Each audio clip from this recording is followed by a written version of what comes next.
Граѓанските организации се тие што се блиску до граѓаните во заедницата, така што тие најдобро ги знаат потребите на заедницата и најдобро можат да одговорат на тие потреби.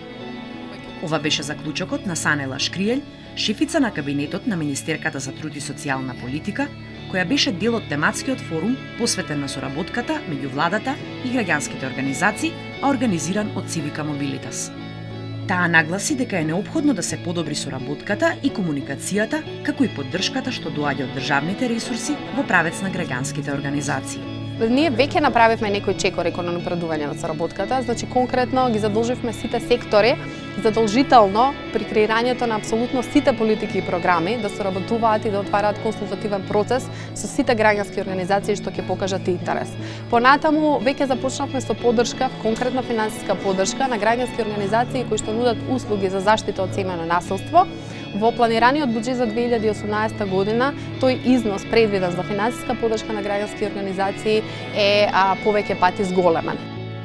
Александар Кржаловски од Македонскиот центар за меѓународна соработка ја најави стратегијата за развој на граѓанскиот сектор и повика на итно реформирање на системот на државно финансирање.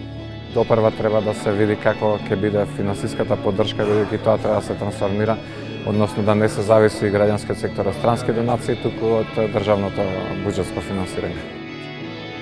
Бранимир Јовановиќ, советник во кабинетот на министерот за финансии, посочи дека е многу важно граѓанскиот сектор да продолжи да ја критикува власта и секако власта да биде отворена за критики. Иако мислам дека состојбата не е толку лоша, не сум ни против тоа, а државата повеќе да оцира средства за овие пари, како што тоа се прави во одредени европски земји. Но мислам дека тоа треба да се направи на издржан начин, како прво да не се прави преку ноќ, како што сакаше да направи претходната влада, него тоа треба да се направи со транспарентно, инклузивно, да се вклучи граѓанскиот сектор во дефинирањето на начинот на кој што тоа ќе се прави.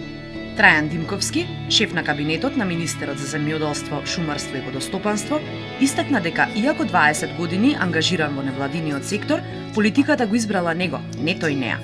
Според него, постои разлика во работењето на овие два сектори. Ако се обидам да направам некоја разлика или да увидам како е од една или од друга страна, искрено кажано дека постои тоа и текако.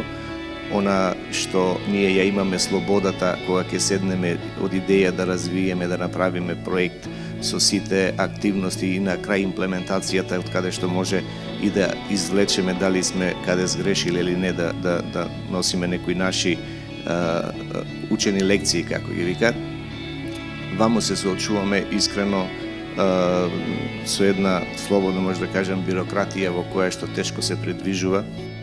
Граѓанското општество очекува дека декларираната заложба од владата за соработка со граѓанските организации ќе се реализира и во пракса, а граѓанските организации ќе бидат активен чинител во реформските процеси.